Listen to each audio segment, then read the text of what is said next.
찰스 키텔은 1916년부터 2019년까지 생존한 물리학자이고요. 유명한 고체 물리학 관련 저서 Introduction to Solid State Physics를 50여 년 전에 저술을 하셨습니다. 그 이후 개정판이 2005년 8판까지 발간되면서 새로이 알려지는 지식들이 다수 추가되었습니다. 이 책의 1장은 결정구조에 대한 내용입니다.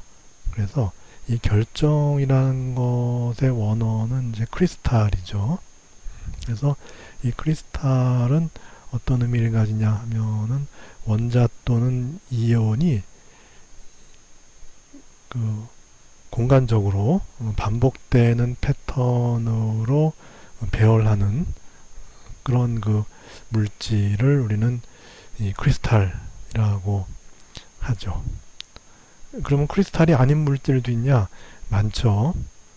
예를 들면 우리 집에서 흔히 볼 수 있는 유리창의 유리 같은 거, 그런 거는 이 실리콘과 산소가 주로 그 성분인 그 물질로 이루어져 있는데, 이 반복되는 패턴이라기보다는 무질서하게 실리콘과 산소가 배열이 되어 있는 이제 그런 물질이고, 그런 거를 이제 무정형이다, 아모폴스다라고 하고, 이런 경우에 이 물리학 개념 중에 밴드갭이라는 개념이 있는데, 이런 그 에너지 밴드갭의 크기가 크면은 가시광선이 잘 통과하죠.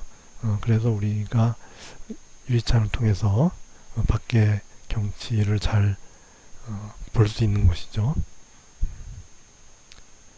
그래서 이런 그 격자를 이제 저쪽 말로 하면 레티스인데, 그래서 공간상에 이렇게 점을 찍습니다. 그래서 지금 이거는 평면상에 찍었으니까 2차원이고, 그래서 보면은 이쪽을 X방향이라 그러면 X방향 쪽으로도 이렇게 같은 거리로 점들이 반복이 되고, 이 위쪽을 Y방향이라고 할 것 같으면은 위쪽으로도 같은 간격으로 점들이 반복이 되죠. 그리고 보통 우리 물질은 3차원이니까, 덩어리 이런 거 3차원이니까 3차원으로 가면은 이제 X, Y에 더해서 이제 Z 방향으로 마찬가지로 같은 간격으로 이 점들이 이 반복되면은 우리는 그것을 격자다 그렇게 얘기를 하죠. 그러면은 고체 물질은 어떻게 이루어지는 것으로 이해를 하면 좋은가 하면은, 이 같은 공간상의 격자가 있어요. 거기에 이 애톰이나 이온들이 달라붙는데, 예를 들어 이런 경우에 이제 그 사이즈가 큰 점과 사이즈가 작은 점이 있죠. 그래서 사이즈가 큰 점을 예를 들어서 우리가 요즘에 그 잘 알려지는 이제 쓸모가 많은 물질 중에 갈륨 나이트라이드라는 게 있잖아요. 그래서 갈륨은 원자 번호가 31번이고 나이트로전은 7번이에요. 그래서 결국은 그 원자 번호가 큰 것이 전자가 많으니까, 그래서 사이즈를 크게 이렇게 이제 그리면은 이제 이해하기 쉬운 거고, 질소 같은 경우는 전자 숫자가 작으니까 작게 이렇게 그려서 이것들이 반복적으로 달라붙으면 돼요. 그래서 마치 이것처럼 여기 이렇게 있고 이렇게 되고 여기 있고 이렇게 되고 이렇게 달라붙으면 된다는 거죠. 그런데 이 원자의 배열이 꼭 이 격자점을 이렇게 그 차지할 필요는 없고, 그냥 격자점을 사이에 두고서 뭐 이렇게 해도 되는 거죠. 그리고 꼭 큰 것이 이 격자점을 차지하고 작은 것은 곁다리로 있을 필요도 없고, 작은 것이 이렇게 격자점을 차지하고 큰 거는 뭐 이렇게 있을 수도 있는 거죠. 그래서 이와 같은 격자점들을 이용하여 결정 내에서의 원자 또는 이온의 위치 파악이 가능하죠. 그리고 실제적인 이 결정 구조는 이와 같이 3차원이죠. 우리가 지금 그 2차원적인 표면 구조로 격자 구조를 설명을 시작했는데, 실제 존재하는 대부분의 물질은 3차원이고, 어떤 특정 물질의 표면 구조를 연구한다거나, 아니면 최근에 그 개발됐던 탄소를 이용하여 만들어지는 그래핀이라고 있죠.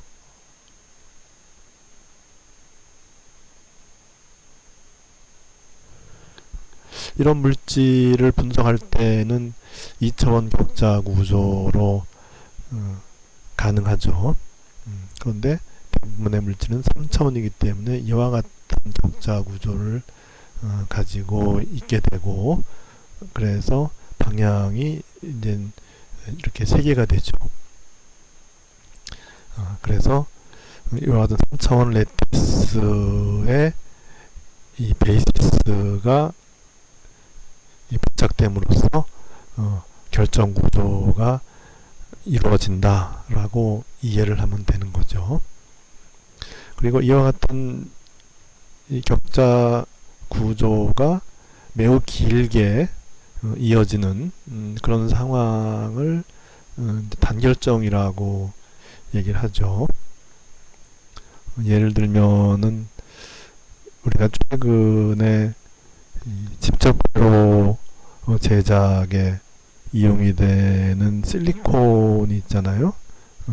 이 실리콘의 경우는 이 단결정 사이즈가 30cm 정도까지 이렇게 상용화되어 있는 걸로 알고 있는데, 그와 같은 경우에 이 실리콘의 경우는 점육면체 격자 구조를 가지고 있는데, 이 격자점과 격자점 사이의 이 거리가 0.54 나노미터 이거거든요.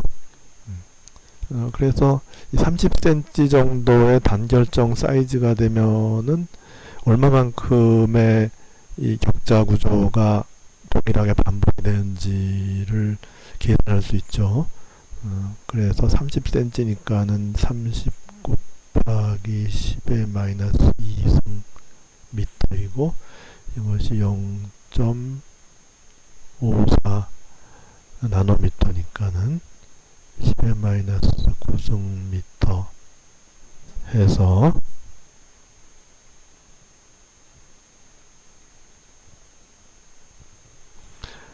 약 5억 개 정도, 5억 개 정도의 이와 같은 패턴이 반복이 되는 그런 그 단결정의 성장을 과학자들의 노력에 의해서 이루어낸 것이고, 일반적인 그런 결정을 보면은 이 다결정인데, 이 다결정은 어떤 건가 하면은 그 사이즈가 뭐 이만하다고 칩시다.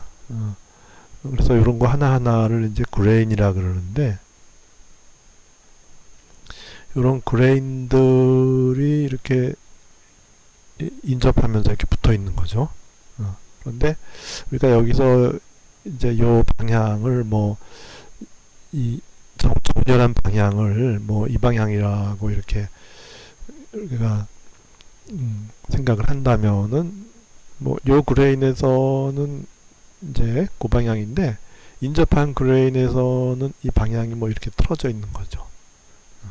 이런 식으로 그렇게 해서 요 하나의 그 그레인 내에서는 요 구조가 유지되지만은 그리 길지 못한 거죠. 이것만큼 이렇게 길지 못하고, 뭐 그 사이즈가 그 이제 물질마다 다르긴 하지만은 뭐 그 어떤 물질의 경우는 요 사이즈가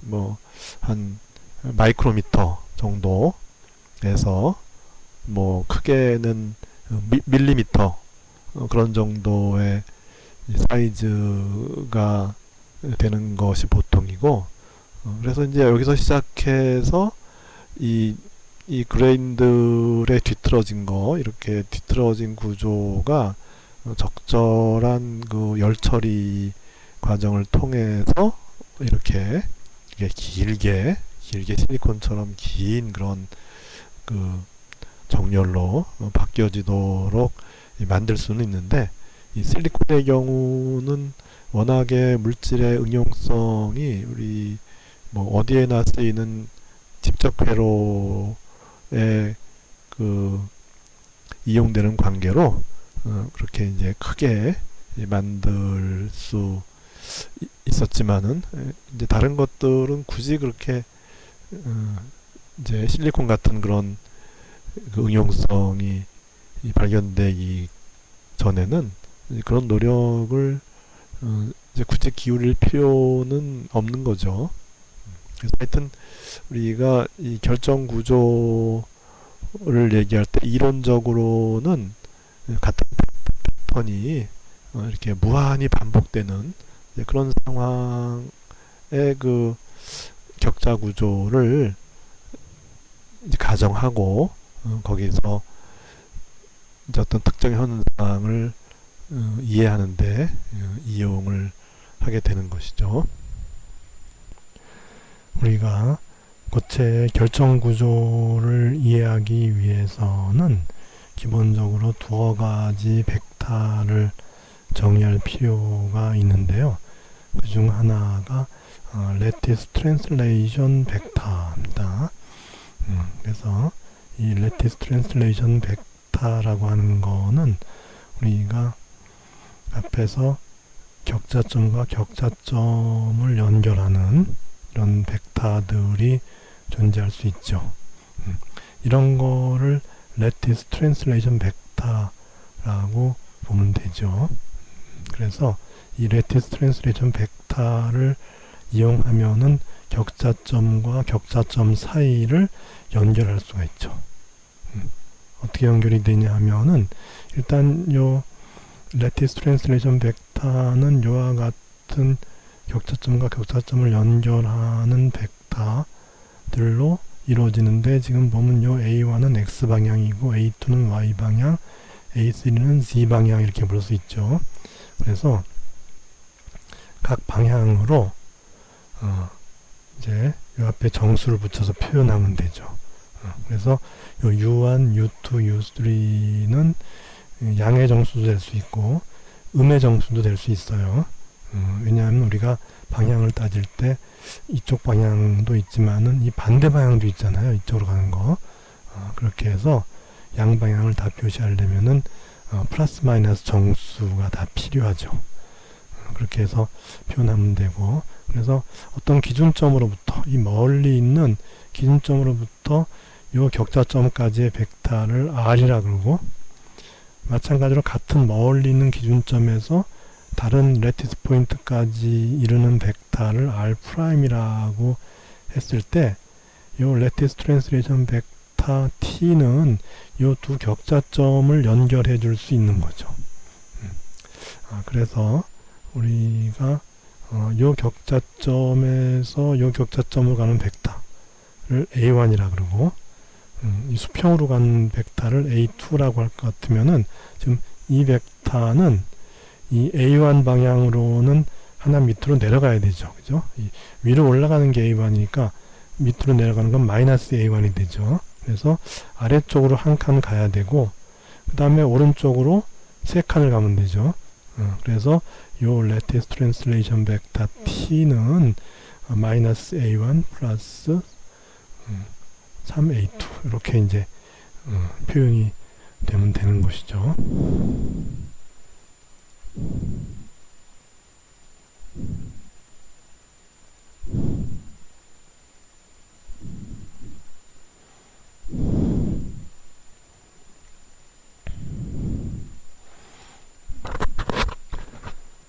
그리고 이제 lattice translation이 아니라 primitive translation 벡터라는 라는 게 있어요. 그래서 앞에서는 lattice translation이고 이거는 primitive translation이에요. 그래서 lattice translation 벡터는 두 개의 격자점을 연결시켜 줄 수 있기만 하면 되죠.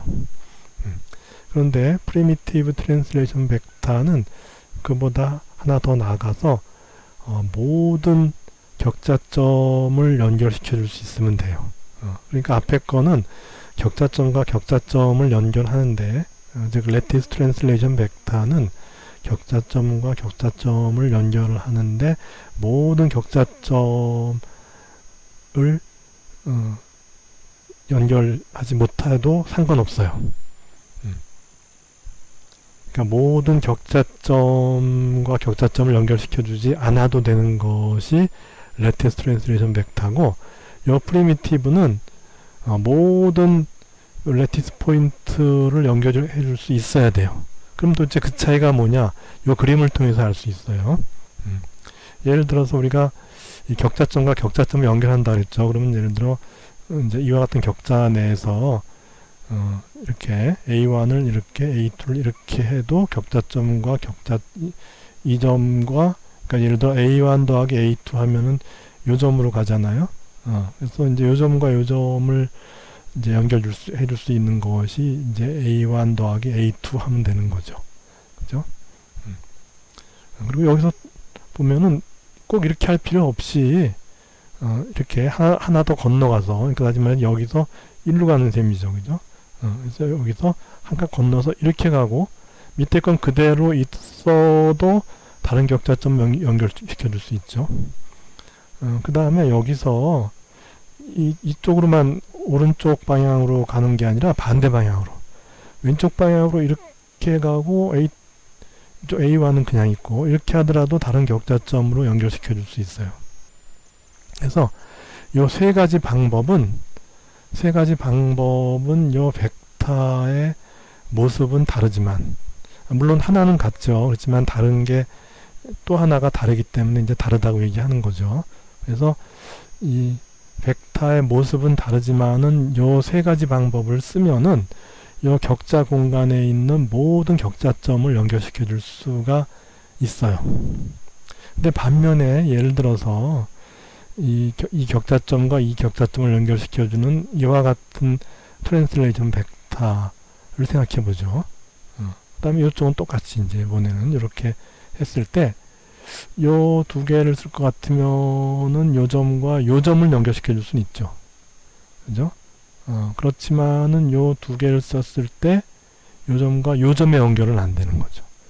그렇게 해서 결국은 요 A1 트리플 프라임, A2 트리플 프라임 요 조합은 lattice translation 벡터는 되는 거죠. 왜냐하면 격자점과 격자점을 연결해 주니까. 그렇지만 primitive translation 벡터는 안 되는 거죠. 반면에 요 초이스 1번, 2번, 3번은 lattice translation 벡터도 되지만 또한 primitive translation 벡터도 되는 거죠. 왜냐하면 모든 격자점을 요 세 가지 방법에 의해서 연결시켜 줄 수 있기 때문에 그렇게 이 lattice translation 벡터와 primitive translation 벡터의 구분이 되는데 그게 왜 그렇게 중요하냐 이제 뒤에서 하다 보면은 이제 그게 왜 중요한지가 나오게 돼요.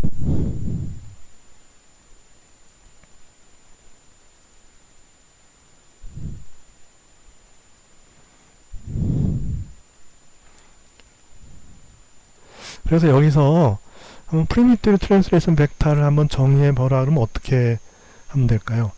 primitive translation은 모든 격자점을 연결해야 되니까 어떻게 하면 될까요? 그래서 이렇게 해서 하나 만들고 그리고 이렇게 해서 하나 만들면 되죠. 그렇게 되면은 이제 이렇게 해서 요 점도 연결되고 그 다음에 뭐 한 칸 더 가면 뭐 이 점도 되고 해서 모든 요 점들 요거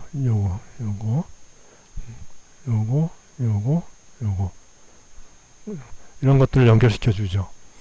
그럼 남은 것들은 뭐냐 도대체 얘들은 뭐냐 얘들은 우리가 앞에서 얘기했던 베이시스를 구성하는 아까 갈륨 나이트라이드의 예를 들었죠. 이 나이트로전 같은 역할을 해주는 거죠. 그래서 여기는 우리가 포인트로 얘기했지만은 요점은 격자점이 아닌 거죠. 그래서 지금 격자점인 거는 이렇게 빨간 동그라미 한 것이 격자점이고, 요점들은 격자점이라고 할 수가 없는 거죠. 그래서 이렇게 이제 어떤 애톰이 이런 식으로 배열이 됐어요. 그럴 때 우리가 프리미티브 트랜스레이션 벡터를 어떻게 정의하느냐, 바로 이거와 이거 해서 모든 격자점들, 빨간 동그라미 한 것들을 연결할 수 있고, 그렇지 않은 요것들은 격자점이 될 수가 없다. 이렇게 우리가 디파인을 하면 되는 것이죠. 그리고 우리가 그래서 우리가 이와 같은 이 프리미티브 트랜스레이션 벡터를 가지고 정의가 되는 요런 볼륨이 있죠. 이렇게. 그죠? 이것이 프리미티브 트랜스레이션 벡터니까 요 프리미티브 트랜스레이션 벡터를 가지고 정의되는 볼륨이 있어요. 그거를 프리미티브 셀의 볼륨이다 그렇게 얘기해요. 프리미티브 셀의 최적이다. 이건 2차원이니까 면적이긴 하죠. 여기서는. 근데 기본적으로 하여튼 그 1차원이나 2차원, 3차원 다 그냥 최적이라고 그냥 쓰면 되는 거죠. 그렇게 해서 이 프리미티브 트랜스레이션 벡터들은 프리미티브 셀의 볼륨, 최적을 정의한다 그렇게 얘기를 해요. 그래서 이제 이걸 가지고 이렇게 프리미티브 셀의 볼륨이 정의가 되는데, 근데 아까 앞에서 우리가 프리미티브 트랜스레이션 벡터를 정의하는 방법도 유니크하지 않았죠. 그죠? 세 가지 방법이 있었죠. 그와 마찬가지로 유닛셀의 모양을 결정하는 방법도 유니크하지가 않아요. 그래서 이렇게 결정하는 방법이 있고, 여기 똑같이 이렇게 기울어진 이런 격자잖아요. 이렇게 이쪽 빨간 동그라미만 보면은 이제 이렇게 기울어진 거죠. 그래서 기울어진 걸 이렇게 한 다음에 어떻게 하냐 하면은 이 격자점과 격자점의 중간 포인트 있죠. 중간 포인트 쪽으로 수직으로 잘라요. 이렇게 수직이 되게 잘라요. 그러면 이제 자른 면이 생기겠죠. 그 다음에 요 점과 요 점 사이도 마찬가지로 그 중간되는 점을 수직으로 잘라요. 그 다음에 이제 요 점과 요 점 사이도 수직으로 잘라요. 근데 요 점과 요 점 사이는 좀 길죠. 그래서 수직으로 잘랐더니 여기 디파인 되는 거 바깥쪽에 있으니까 이거는 역할을 못하는 거죠. 그러니까 얘와 얘는 역할을 못하고, 나머지 것들은 이제 이렇게 이거에 대해서 반대쪽으로도 이렇게 있고, 이거에 대해서 반대쪽으로 있고, 이거에 대해서 반대쪽으로 있고 해서 이렇게 육면체가 이렇게 이제 생겨나서 이렇게 만드는 방법을 위그너자이츠 프리미티브 셀이라고 해요. 그래서 요 최적과 요 최적은 같은 거죠. 근데 만드는 방법이, 요 방법은 네 기퉁이에 다 레티스 포인트가 있죠. 그죠? 근데 요 방법은 귀퉁이에 레티스 포인트는 없고 중앙에 하나 있죠. 그래서 이 프리미티브 셀의 경우는 그 내부에 레티스 포인트 한 개만을 포함하죠. 그래서 여기 이제 이렇게 이제 사면체가 이렇게 있으면은 요 사면체에 포함되는 요 포인트의 그 부분들을 다 더하면은 레티스 포인트 한 개의 분량이 요 셀 내에 들어오게 되죠. 여기도 마찬가지로 이 셀 내에 명백히 하나의 레티스 포인트만 있죠. 그래서 우리가 프리미티브 셀이라고 할 것 같으면은 그 셀 내에 레티스 포인트는 단 한 개만 있어야 되죠. 두 개 있으면은 그건 프리미티브 셀이 아니에요. 그런 것이 이제 프리미티브 셀의 개념이고, 그래서 우리가 이런 식으로 프리미티브 셀을 만들었을 때는 아까 여기 보면 세 가지 방법이 있었잖아요. 그래서 프리미티브 셀의 모양이 유니크하지 않은 반면에 이와 같이 위그너자이츠 프리미티브 셀을 만들 것 같으면은, 그러면 이 프리미티브 셀의 모양은 유니크하죠. 이 모양 하나죠. 그렇게 해서 우리가 이 고체를 분석할 때 이와 같이 여러 개의 방법이 있는 이런 방법으로 프리미티브 셀을 디파인 하지 않고 이와같이 가운데 레티스 포인트 하나만을 포함하는 미그너-자이츠 방법을 통한 프리미티브 셀을 많이 이용하게 돼요.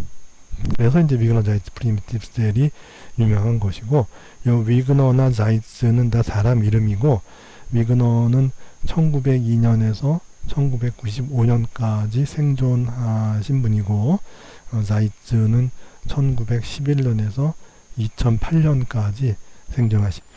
그러면 2차원 평면 내에 몇 개의 레티스 타입이 가능할까 하는 문제죠.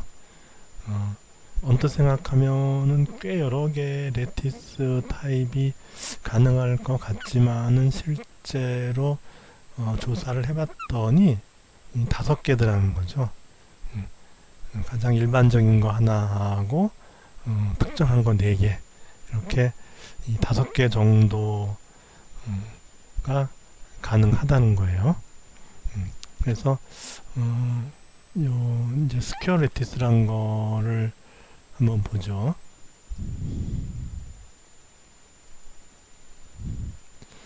이거는 여기서처럼 이 격자의 모양이 마치 이 프리미티브 트랜스레이션 벡터를 이렇게 디파인 하다 보면은 이 정사각형이 반복되는 이런 형태가 되죠. 그래서 정사각형이기 때문에 요 수평 길이와 수직 길이, 요 또 프리미티브 트랜스레이션 벡터의 크기가 같은 거예요. 이렇게 같죠. 그리고 두 벡터 사이각은 이제 90도다 이렇게 되는 것이 스퀘어 레티스고, 그러면은 렉탱귤러 레티스가 가능하겠죠. 이거는 스퀘어 레티스가 정사각형이라면은 렉탱귤러 레티스는 이제 두 프리미티브 트랜슬레이션 벡터의 길이가 다른 거죠. 그렇지만 두 벡터의 사이각은 90도로 똑같죠.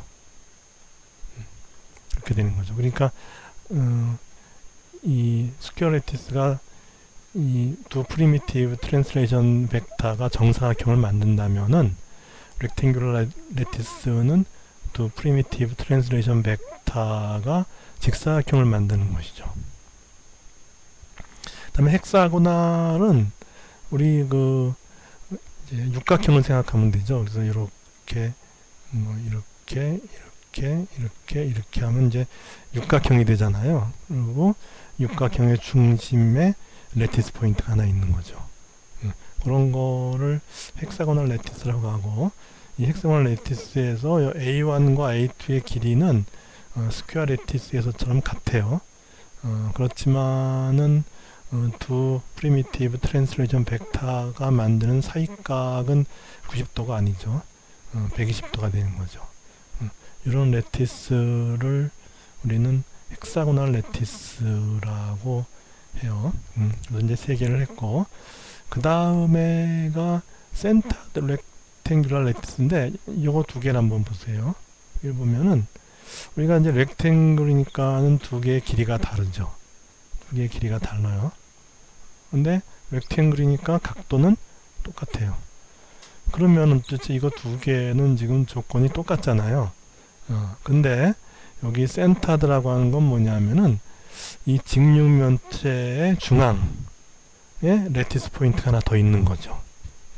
이렇게 됐을 때에 이제 특별한 레티스가 된다는 거예요. 그래서 그때는 여기 그림처럼 이렇게 2개를 잡으면은 이 두 벡터는 프리미티브 트랜슬레이션 벡터가 될 수가 없죠. 그냥 레티스 트랜슬레이션 벡터가 되죠. 왜냐하면 이 두 벡터를 이 정수배로 조합해 갖고는 이 포인트에 이르지 못하잖아요. 그죠? 그럴 때는 그리고 이제 요거 하나 남겨두고 요거 대신에 뭐 이렇게 잡으면은 그러면 되죠. 또는 이걸 그냥 버리고 요거와 요거 이렇게 해도 되는 거죠. 그러니까 그 우리가 렉탱귤러 레티스와 센터드 렉탱귤러 레티스는 모습은 비슷한데 센터드 렉탱귤의 경우는 그 중심에 레티스 포인트가 하나 있기 때문에 프리미티브 트랜슬레이션 벡터가 이런 식으로 하면 안 되고 여기에 도달할 수 없으니까 따라서 이제 여기 도달하는 벡터 하나 만들고 해서 이거 택하든지 아니면 이거 택하든지 해서 프리미티브 트랜슬레이션 벡터를 만들어주면 된다는 거죠. 그렇게 해서 4개의 스페셜 타입을 했고 이제 일반적인 타입으로는 그냥 기울어진 레티스예요. 그러니까 아까 우리 앞에서 봤던 것처럼 이렇게 이제 이렇게 있고 그 다음에 뭐 이제 극단적으로 좀 이렇게 그리면 되죠. 이렇게. 그래서 여기 보면 마치 요거의 모양이 이거하고 비슷한데 아니에요. 이 길이가 달라요. 일단 A1과 A2의 길이가 다르고 그래서 여기는 헥사고널에서는 똑같지만은 이 오블리크에서는 A1과 A2의 길이가 다르고 그 다음에 이 각도도 이제 60도가 아니라 아무 각이나 다 되는 거죠. 이제 뭐 30도도 될 수 있고 25도도 될 수 있고 뭐 55도 될 수 있고 75도 될 수 있고 그런 이제 60도가 아닌 일반적인 모든 이제 어떠한 값도 되는 이제 그런 경우가 바로 오블리크 레티스예요. 그래서 2차원 평면상에 만들 수 있는 레티스는 우리가 상상하건대 꽤 많아 보이지만은 그것들은 이 5개 중에 하나에 속할 수밖에 없다 하는 거죠. 그래서 그건 연구를 통해서 이제